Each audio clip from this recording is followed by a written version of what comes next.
it's 12:20. Yes, sir. Good turnout here today. So I think just first to start things off, why doesn't everyone get like a little bit of a spiel about who they are, what they're doing at their respective campuses, and just kind of build some rapport there. So I think Gabe's first on my screen. So why don't you start off, Gabe, and then So my name is Gabriel. I'm a second-year MBA student at Drexel University. A little bit about myself. I have an undergrad in pre-med. I am a one-time founder. I founded a digital marketplace for freelance creative professionals. And at the moment, I'm working for AWS as a university scout lead, leading about 10 different scouts across the country. I also source some deals for a couple angel investors on my network. And at the moment, I'm looking for product management positions. So that's a little bit about myself. I think Brihu next. Yeah, for sure. So my name is Brihu. I really love kind of just weekend projects and then seeing kind of what comes out of those. Myself personally, background wise, a lot of like the things that I started off of like a weekend project, and like they got some traction and then we just kept running with it. I was a founding engineer at Prophone, which just went through the winter batch of YC last year.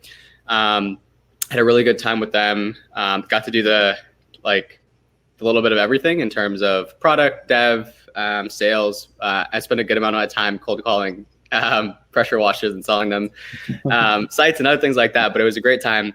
Also co-founded the YES internship program with a friend, and what we do there is we connect really amazing people, undergrads across the country with awesome startups to kind of just dive into the startup space as a whole. And I also, with Clark, run the Entrepreneurial Society, and we're really focused on building a really amazing ecosystem there that supports undergrads, grads, and alumni, and kind of is a little bit of a mesh net between all these different communities of builders. Also along with everyone here, really excited about the AWS program as a whole. Think it's just been a phenomenal ecosystem to help support founders, and you can pretty much build anything on AWS, which is really nice, even if you're like non-technical. There's just a lot of stuff out there. So I think a big portion of that's like navigating, but like once you can navigate, there's just so much for everything. I think it's just a really phenomenal place to be. Yeah, I'll go next. So just taking the ball from Brihu there, also part of the AWS program, like everybody here. I'm a scout lead. So the program is actually in conjunction with OpenScout, who I interned with this summer as a product management intern. That was a good experience, just being at a startup kind of on the ground floor. They're just getting kicked off, I think, raised a pre-seed. Before that, I was intern at a local VC firm here in Minneapolis called Group Capital. So I joined just after they had closed their first fund. Really great experience there. If anybody knows Reed, he's awesome. And my foray into everything venture started with Atlan last fall. So I'm part of Atlan Ventures, which is a student-run VC firm here at the University of Minnesota, where I'm now a junior studying computer science. And now where I'm at today, still kicking it with Atlan, still kicking it with AWS, and also helping some founders from Toronto to spin up a venture practice. So I'm pretty focused on the venture side of things, and excited to be here and talk about local ecosystems, and especially at universities. So. And then short about me, you can call me Jag, and I'm currently a senior managing partner at Atlan Ventures. I was my entry into VC, and I was part of the AWS Scout Program as a scout lead. So I kind of got caught the entrepreneurship bug and was really just want to work with that. And also, I'm also working with Brihu this fall on Prophone. So we love us some painters and love cold calling them too. So learning quite a lot, and it's been pretty good experience overall, but excited to have everyone here.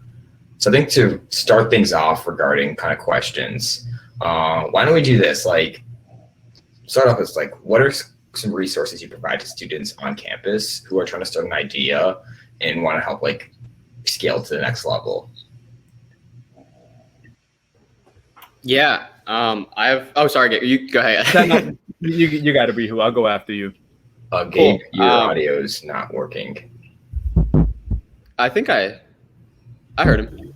Yeah, he came through for me. Yep, you got to be That's just my Wi-Fi. Okay, sweet. Yeah. Okay.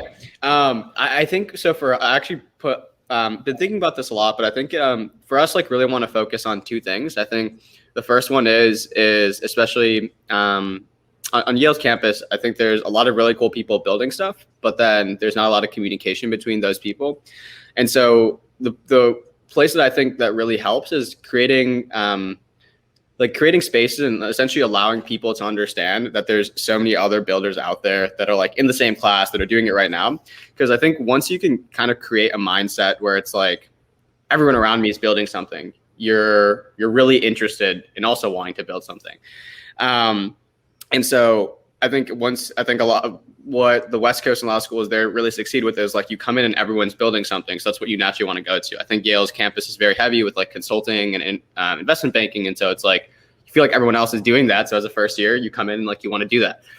So it's really about changing a mindset where it's like you come in as a first year and you feel like all my peers, like there's everyone's building something. Everyone's like trying to get something out like over the weekend. It's like, if you can build that sort of mindset, and imbue like a class with it, then like that starts carrying on this kind of like generational trend and like culture shift of like wanting to create things. And I think if you come in with an environment that already has that, then the amount of support that you feel is going to be like already starting up at a much higher level than just kind of coming in by itself. And so I guess like a good question, like always trying to learn here, is like ways to kind of create that, like start that mindset shift. I think it's a very like long-term process, but one way that we're thinking about it and we're really excited about it is we're running this event called Co-Create tomorrow, actually. But the concept is like a pop-up hackathon. So essentially, it's just like one day, 24 hours, and it's like you try to come up with an idea, you build it as fast as you can, and then we're going to try to launch it to Yale's campus on Monday.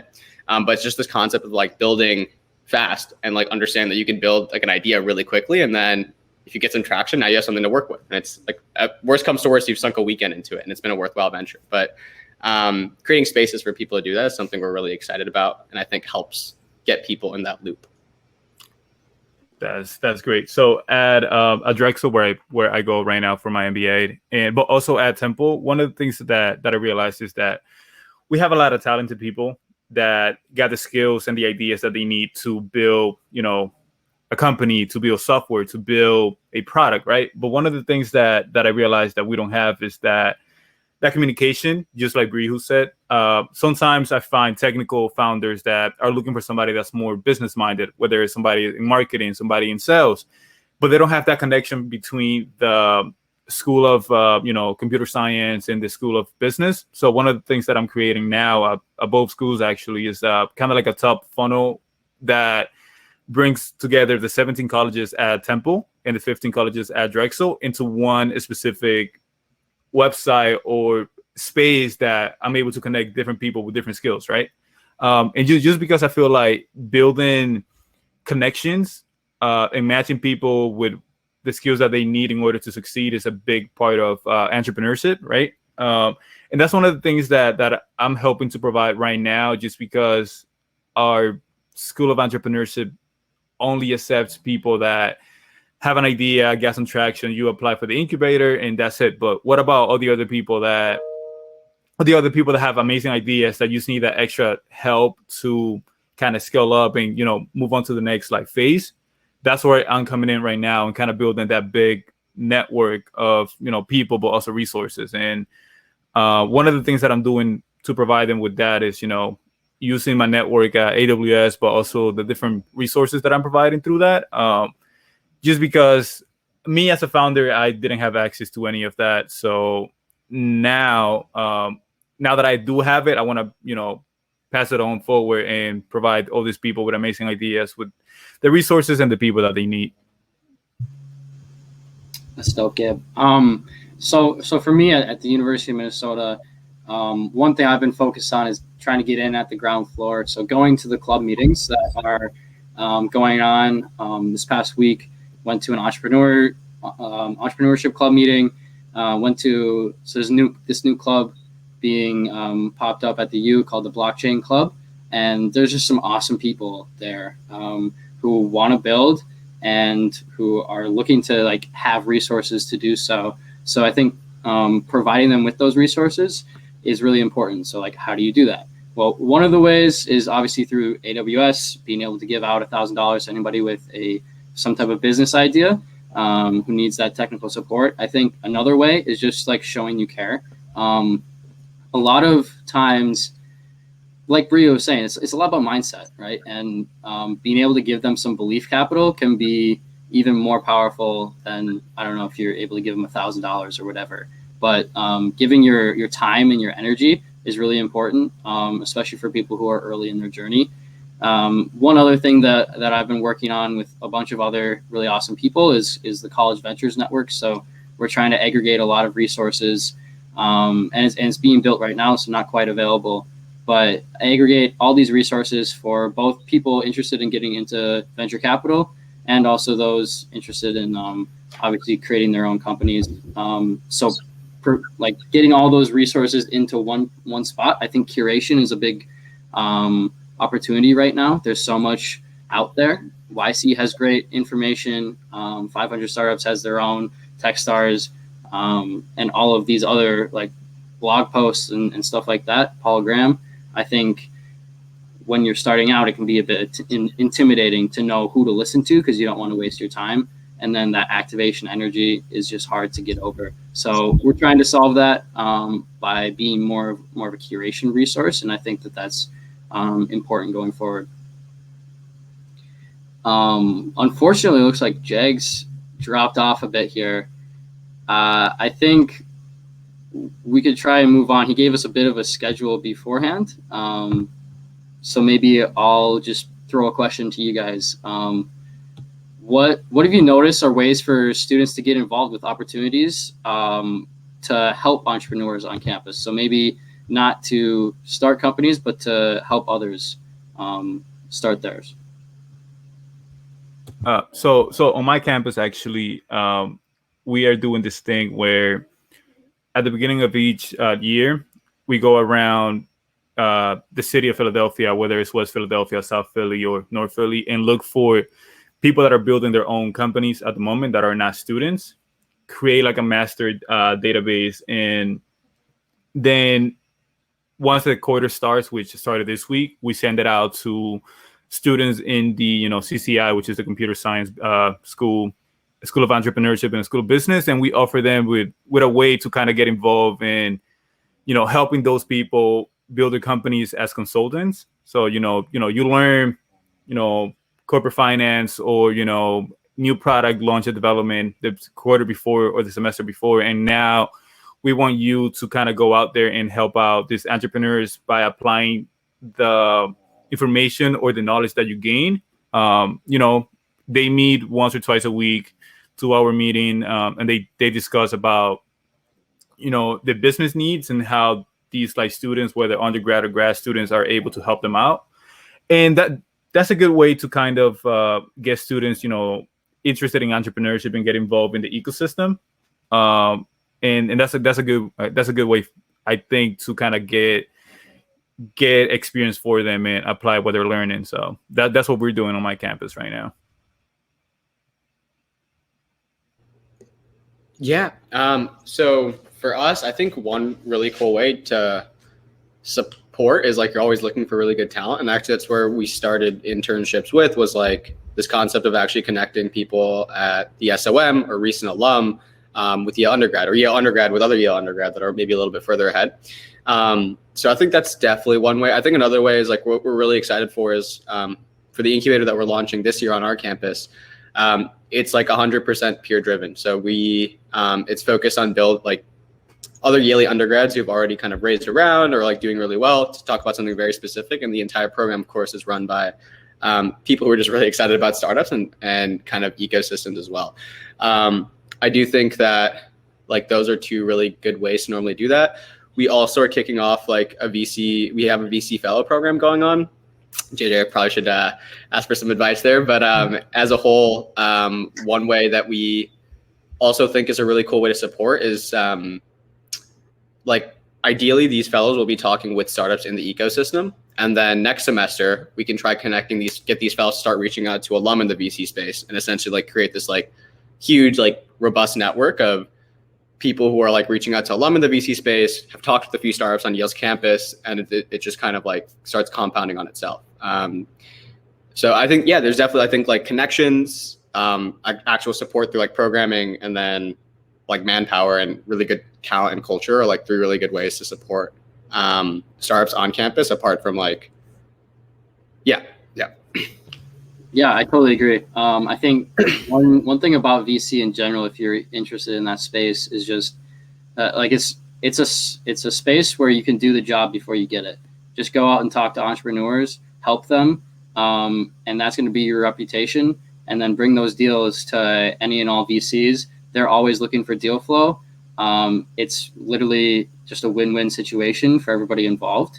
So I would say get your name out there by just sending people deals. If they don't respond, it doesn't mean they don't like you. It doesn't mean they think that like your deals are shitty that you're sending them. It's just that they weren't interested in that, and just keep sending. And over time, they'll appreciate the tenacity. So I think that's one way you can help students on your campus as well, is trying to connect them to angels. And as a little plug here, there's a new competition that's happening. I just met with the person who kind of founded it yesterday. And it was just released like 2 days ago, but it's called the Nightly Cup. And it's going to be a competition basically to create a syndicate as a college student and as a college team, and have as much like deal flow come through that syndicate, and hopefully have some deals be funded through that syndicate. And a really great way to start is to just talk to entrepreneurs on your campus and send those out to angels and start developing those relationships. And then down the line, that could turn into a fund, kind of like Atland has. You know, we started out by just partnering with local angel group to do diligence and help them out with market mapping and stuff like that. And then that turned into us raising a fund because we kind of proved our ability to help out entrepreneurs and to analyze them. So that's some advice I would give on that front.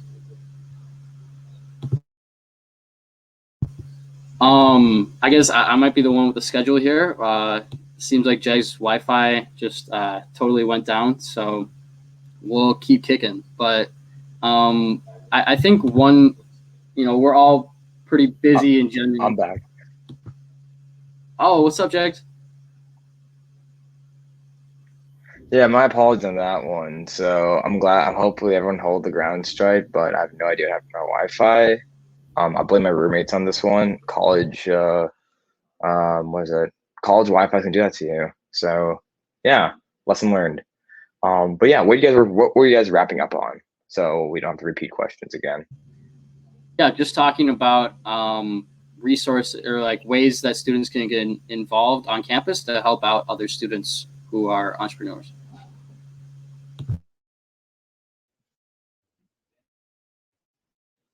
Okay, I think a good transition to that would be, especially with you get to part of the AWS and OpenScout program.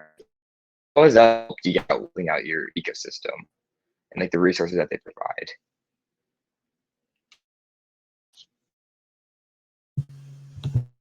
I think it may have cut out in the middle there just a bit. But was it along the lines of what does the AWS program provide to? Okay, cool. Yeah. I mean, I think it's a couple. I think it's to help. Yeah. No, I think it's a couple of things. I mean, one, I think a lot of these like to start an idea doesn't necessarily potentially cost a lot. Like you can probably get started with like $100, like $50. I mean, a lot of times you can start for free. But like if you want to get like a premium like Airtable subscription or something like that, a lot of times like that stuff like can rack up to like $100, like $150, like just kicking off. And it's kind of it could definitely be like a little frustrating. But I think the cool thing about AWS is like a couple of things. Like one, maybe if you're a little bit past that stage, and like one maybe if you're like a little bit past that stage where you've actually started kicking off and maybe you've bootstrapped it, like you made it completely free and you kind of want to do like a little bit more. Having like $1,000 in credits is like very, very nice to kind of like start off a couple of things. Like I know, so like off the top of my head, like SES and SNS of just like sending, like being able to send like text messages out or being able to send like emails out on like automations. I mean, Zapier and stuff is nice, but like for a lot of this stuff, like it can quickly like rack up, and it's just like you can offset a lot of these things by like credits are very, very useful there. But apart from just like stuff like that, you know, the Amazon ecosystem has so many things for non-technical and technical founders. And so like just it's kind of like a playground. You can, I think a lot of like early stage like ideation and experiment is like a lot of experimentation, and it's like it's nice to have that playground as you try out new things to kind of get towards closer and closer to fit without necessarily having to like break the bank in anywhere else. Well, one of the things that I found from the AWS like Scout program is that, you know, besides the $1,000 that are really helpful, just because as a student you don't really have a lot of money to, you know, pay for subscriptions or pay for, you know, the AWS like services, right? But another thing is that like you mentioned, the resources that they provide you, that we provide you with, whether it's, you know, workshops, access to office hours with Michael and Adam, right? People who have the experience, they have done it and they have been successful at it. You know, just giving people access to that to validate their ideas, you know, ask them about, you know, fundraising processes, how to be more agile, stuff like that. I feel like that's a really good value add that me as a previous founder, I would have found really helpful. So being able to provide people with access to experienced individuals is something that I think has no price and is only available through the program. So that's one of my favorite things about the program, and I'm really happy that we are able to provide that to students. Yeah, I think one other thing that the AWS program has done, just from like a participant in the program standpoint, is push us, Jags and I, and Brio and Gabriel, to do events like this. It's something that is important, I think, to build out the local ecosystems. We had to create a map of our ecosystem around campus for resources for founders and students just interested in entrepreneurship and the like. And I think stuff like that is really valuable, just to get out there on the internet for anybody to access. And AWS and OpenScout are actively trying to, you know, perpetuate that throughout universities across campuses. They're at over 90 and hoping to grow this next semester as well. One thing I'd mention too, just about Michael and Adam. So for those of you who don't know, Michael Greenberg, he's kind of the leader of this AWS Scouts program, University Scouts program. He started a company while he was at UCLA called Retina AI, and they just raised their Series A, if I'm not mistaken. And then Adam, he's the founder of OpenScout, the place I interned at this summer, and they're, like I said, raising around as well and doing great stuff in the space. So.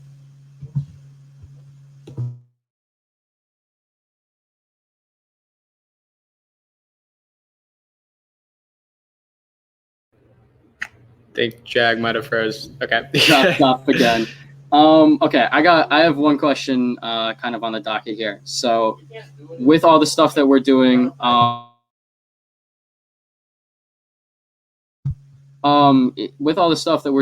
across our universities right now, how are you guys handling the troubles of time management, being a student at the same time as building out these ecosystems? I know, Brihu, you might have an interesting perspective on this, taking a gap year as well.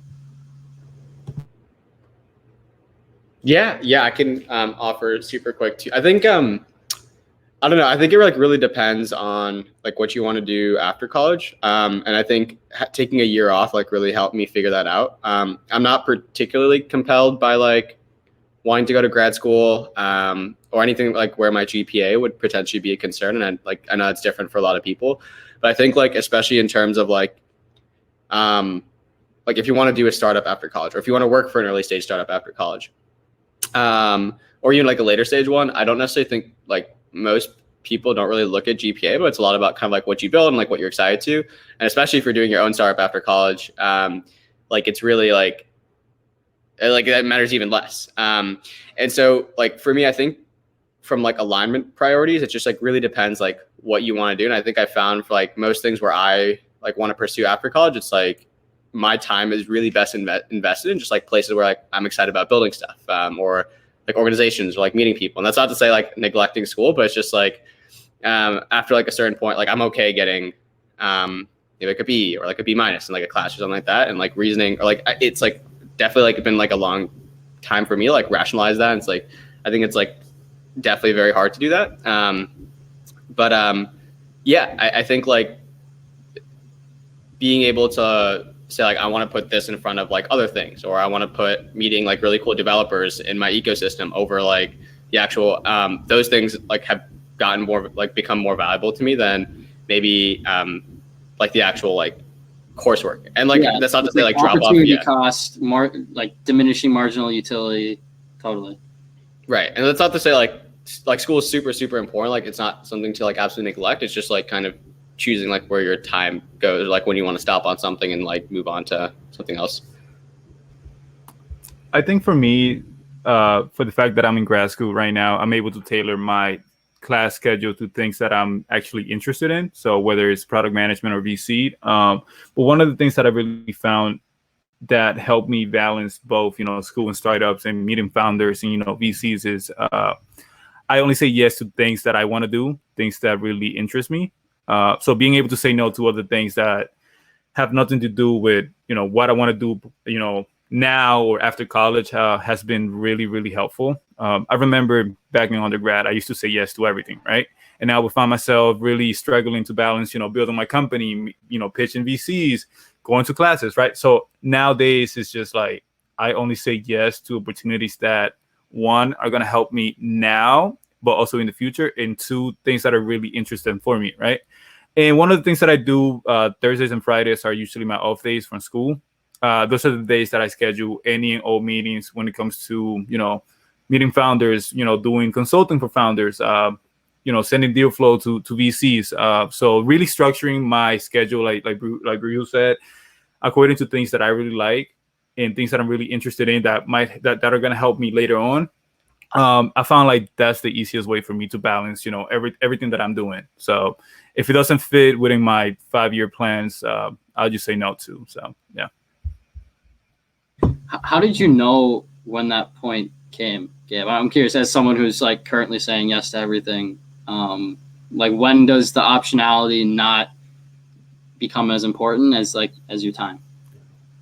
I'll say that once I realized that I found myself saying yes to a lot of things, and then it's like, shoot, like I shouldn't have, I don't feel like it doesn't move my needle, then it's not important, right? So like that after, going to a couple events and taking a couple meetings, going out with friends and seeing how much time I wasted on things that I didn't feel excited about, that's when I realized that it's like, hey, it's time to like really only say yes to things that, when you talk to me about it, it sparks in my head like that, right? So being able to recognize the opportunities or, the events that make you feel like that is really big. And then those are the ones that you say yes to. So when you guys asked me to be on here, it was one of those moments for me. It was like, oh shit, like I want to do it. So, being able to recognize what sparks a fire in you is key. And then from there, it's just being able to say yes or no. So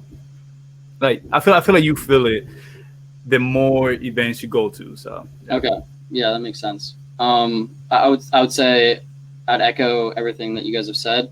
For you, especially what you're saying about just like opportunity costs and how when you're spending time on school or focused on trying to get A's, that time is not being spent elsewhere. And I think that that's an important, recognition to make in your mind as someone who like grew up. My parents were very supportive of me, like getting as much A's, if that's a good way to put it. Growing up in that kind of environment, it was a big mental switch to be like, okay, that isn't the number one priority. And there are other things that matter other than your GPA. And I think especially in the startups and venture world, people really don't give a shit about your GPA. It's like, what have you built? What have you done in the past? Who do you know? And building out those things are more important, like doing those weekend projects or going to an event. So, Jags, are you with us? I said I ditched the Wi-Fi and went with Hotspot. So we're So I have no idea what's happening with my Wi-Fi. If y'all can hear me, we're good to go. But what it sounds like is JJ's getting some good insights. I'm assuming that Brihu and Gabe also gave amazing insights as well. So I think another question I do want to ask potentially as well is, I think JJ touched up on this too, but like, as y'all are also students too, like what's the big challenge of balancing classes and also like working with startups at like a really early stage?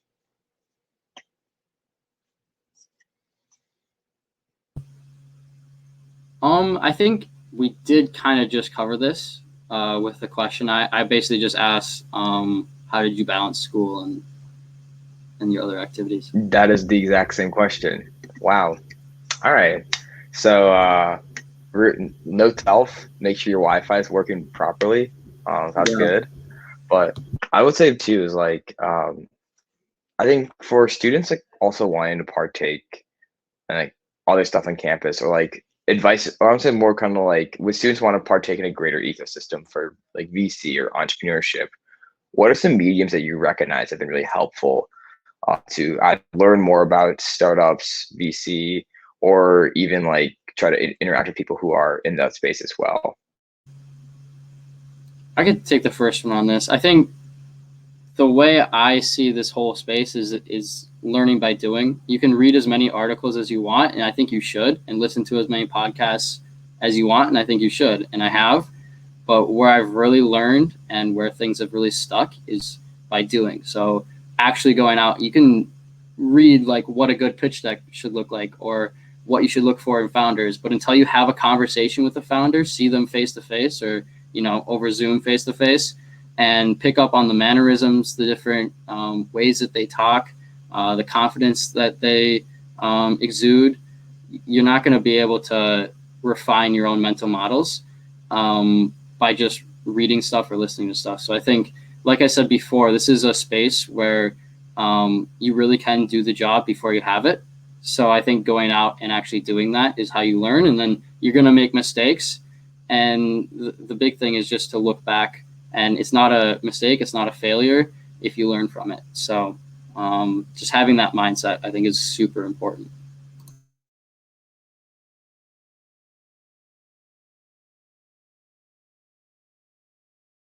You want to go first, Brihu?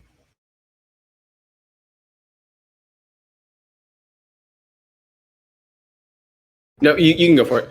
Yep. Okay, cool. So for me, it was kind of like how JJ said. One of the things that I've been really doing a lot is to kind of like going on Twitter and like meeting founders and meeting like angels and kind of like expanding my network, right? So my Twitter back in undergrad was mainly sports and artists and things that I like, right? But nowadays, I've been building my personal brand on Twitter and kind of focusing mainly on VC and product and kind of meeting founders and angels, like I said, and that's kind of how I started sourcing deals for them. I really developed a lot of relationships, took a lot of meetings, and it was like, hey, like, I got a big network of founders or angels, and I could add some value to you. Like it's kind of like how you said, JJ, is doing the job before you get the job, right? And it's about taking the meetings, taking the notes, evaluating the companies, and then finding people in my network that will be a good fit and hopefully making introductions. That's kind of how I go about it, and just building the habit of like doing the same thing every single day. Just kind of using my personal brand on Twitter to kind of move me up and get in the network of other people. That's one of the craziest and best things that I've done when it comes to that. So advice for anybody in here is get on Twitter and build your brand on there. So yeah, I would say probably the best advice I got earlier in my, I guess, foray into this industry was just to get onto Twitter and start engaging. You don't have to necessarily like post Twitter threads or be a thought boy, but just like engage with people's posts and write like thoughtful responses. Just get your name out there, and literally every like good opportunity I've had has come through Twitter in the past like 9 months. So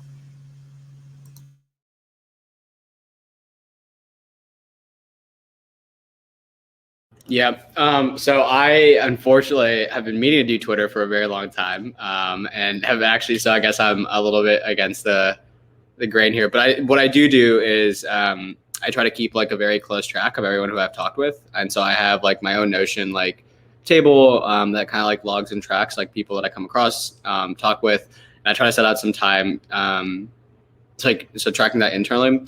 I do actually do second the Twitter thing though. Also, like something really interesting is like people are building a brand on like TikTok as well, which I think is like also a really still like a pretty nascent space. But the cool thing about Twitter, especially from like a startup perspective, is like once you build a certain presence in a very like curated area, it's like you have an audience you can go to like test out new ideas, which is also very, very cool. So it's like it's definitely worth the time to like build it, even though, but it is like 100%. I feel like it's a total grind, which is just like why I haven't I haven't like given myself a schedule to kind of like get onto it. But yeah, I think, but one thing I definitely do like doing is like, apart from like yes and things like that, like I like to spend like weekends or like try to take like one weekend every like couple and just like sit down and like try to like make something, or if like I've already made a project before, like continue like just dedicate like sink a weekend into it. But yeah.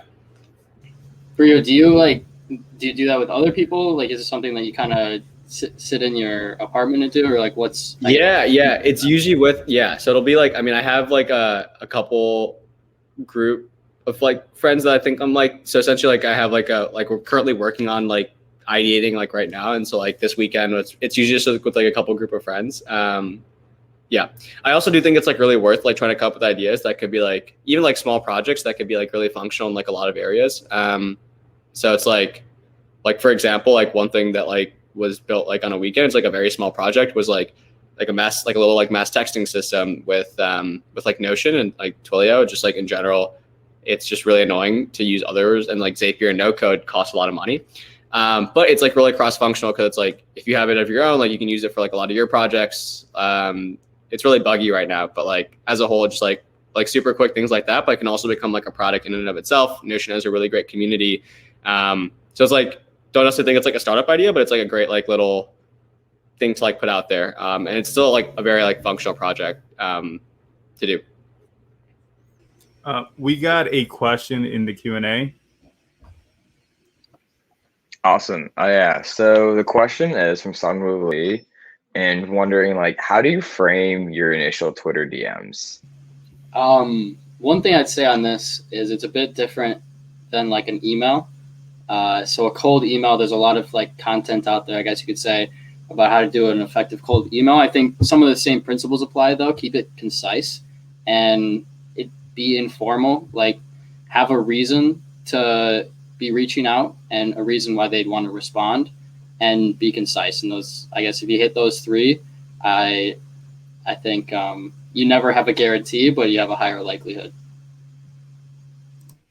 For me, that I found that just writing and framing it the same way that I talk, just being natural, just being friendly works for me. Just kind of introducing myself, if they have wrote like a blog before, or they did something interesting, I kind of mentioned that just to show them that I know about them, or I did my research beforehand. I feel like that has helped out, and then just being friendly after that kind of works for me. I feel like you could actually tell when when you use like a template, or you use something that's not you, that's not authentic. People could tell, and then that's usually when they don't reply to you. So just do a little bit of research beforehand, mention that in the DM, and just be you. And that's kind of what has worked for me. So yeah. Yeah, I think another thing that's really effective, and where Twitter is really unique, and why I think it's actually a much better resource to use than like email, is you can engage with them before you reach out. So set an alert on their account for anytime they tweet, and then once they do, be one of the first ones to respond, to quote tweet with some like response.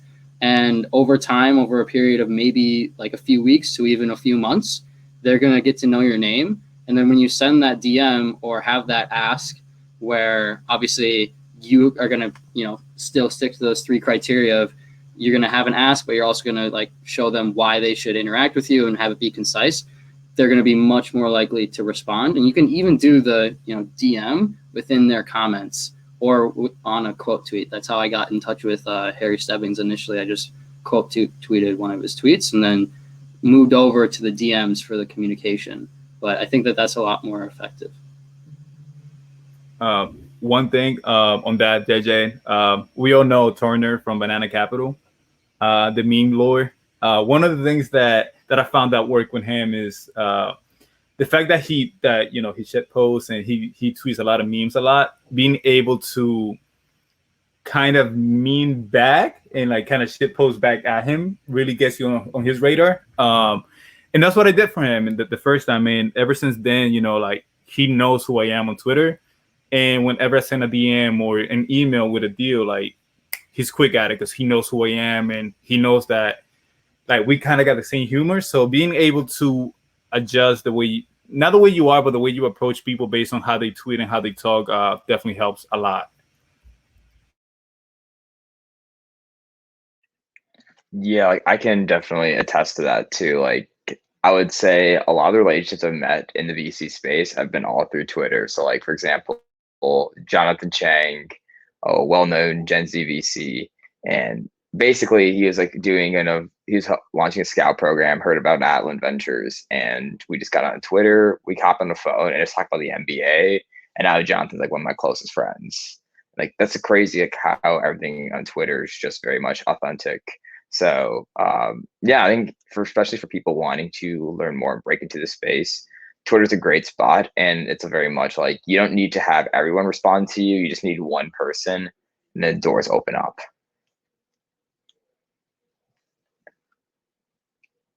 I think, and then next question, do you want to talk about is actually more geared towards Brihu because you actually were a founding engineer at YC company.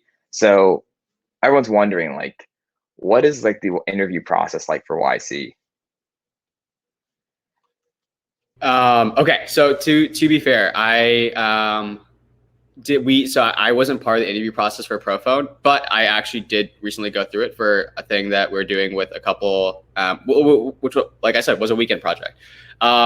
We had kind of an unconventional-ish experience, but like a little bit of like, yeah, I don't know. Ours is like really unconventional, but I mean, essentially, like it's really, really helpful to have people that are like willing to like prep you through like the entire process. So essentially, like we did our application for. Okay, this is not Prophone, by the way. This is Place. Let me actually make that. So this is what we're building with. Chat was currently building this with a couple of friends, and we're kind of like pivoting off of this idea because it's not super scalable. But kind of like what our process there was like. We literally, like our methodology was like, we want to create like two kind of like, okay. So as a whole, we just felt like recruiting was kind of broken. It's really hard to get really good talent. And so like, how can we maybe fix that? So we kind of came up with this idea of like creating like this event where YC startups like pitch to really cool talent to come like jump ship and join their team. And so essentially like our process here was along the lines of like, reach out to as many YC companies as possible, reach out to as many like engineers like Facebook, LinkedIn, Google as possible. And so we did that, sent out like this huge email campaign. It's like, and then we had this like really interesting experience where like one of the partners like got wind of it. I don't know. But essentially like I think it's because we emailed like a bunch of YC companies, but essentially it's like they kind of like workshopped the idea with us a little bit, told us like we should apply and we should interview. So we did. And essentially like we're still kind of working with him on this concept as a whole, but essentially it's like Placed isn't super scalable, but we're jumping to like a different idea. But in terms of like what the actual process was like, we did our application. We literally like rewrote it like 4 or 5 times. We asked multiple like people in our like network of like YC, like multiple people in our network of like YC to review our application, go through it with us, ask them for like, especially since I worked with Nick at Prophone, asked him for like a recommendation. And then when we got an interview, it's just like, we did like 4 or 5 mocks. Like YC has like a lot of like cool resources as well. There's like Battle Card where it's like, you can like practice these questions, but essentially like the biggest thing that we try to focus on was like divide and conquer. So like we each took different pieces of like our venture and like really just focused on those.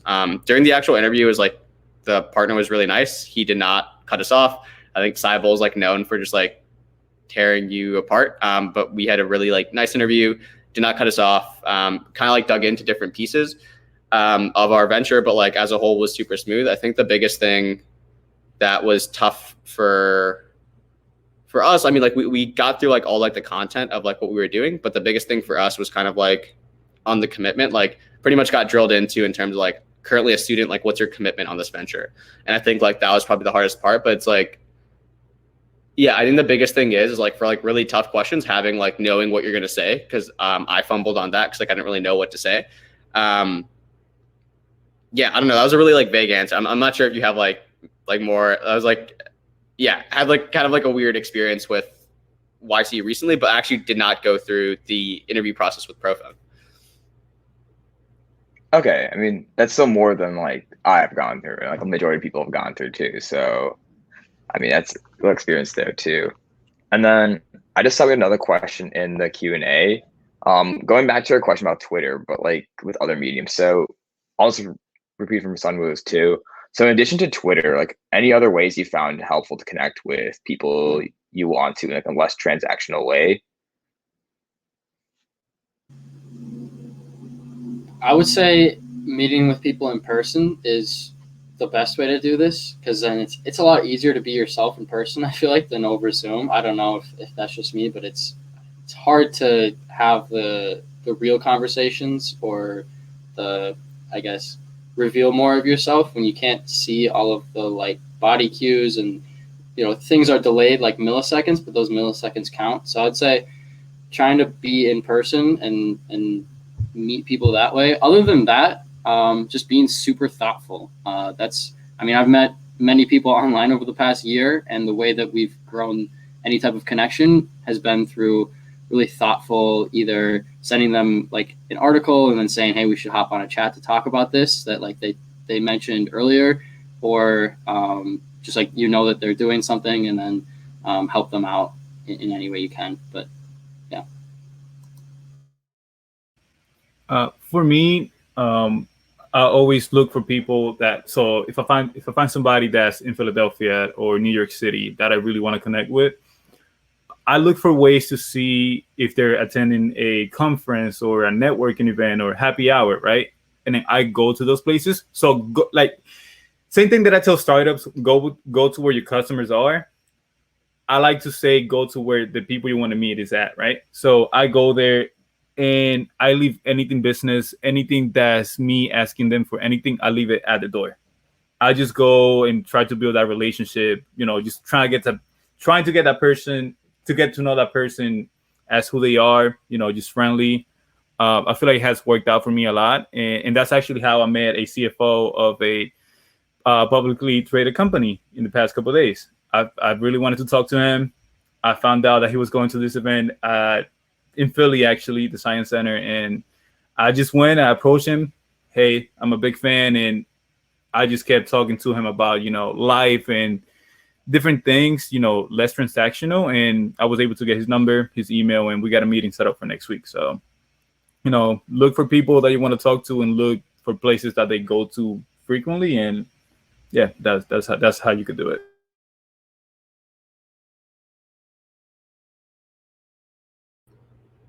Yeah, I think I've actually always had a problem with I've actually always had trouble kind of doing this. And so like my personal solution was kind of like before, yes, internships, honestly, didn't talk with that many founders.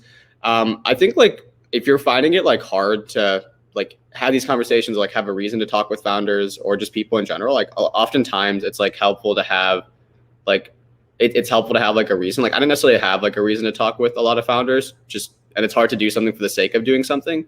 So essentially it's like, one, if like you're working on like, it's really nice. Like if you want to talk with more founders, like start a blog or start a podcast and like go start interviewing them. Or if you want to talk with like people in the VC space, do the exact same thing.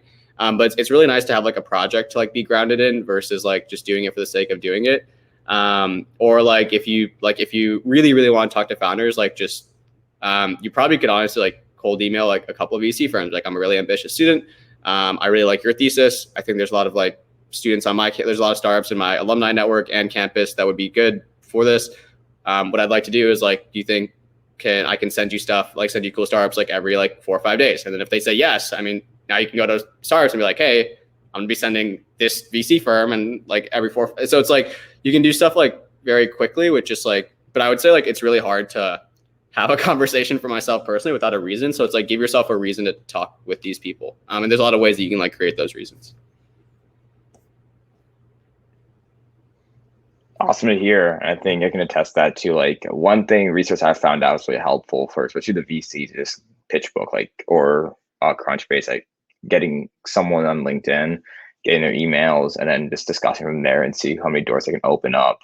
So yeah, I think we kind of all have like a different approaches. I think just based on everything, based on who interacts with the most high up person. I think Gabe has the CFO of a public company. I think he takes that one over there. But yeah, I think overall, great event so far. I think the last thing I want to touch base on or just talk more about before time's up is like what's something you guys are currently hoping to accomplish within the next 6 months, and maybe do a little wider scope to the next like 2 years.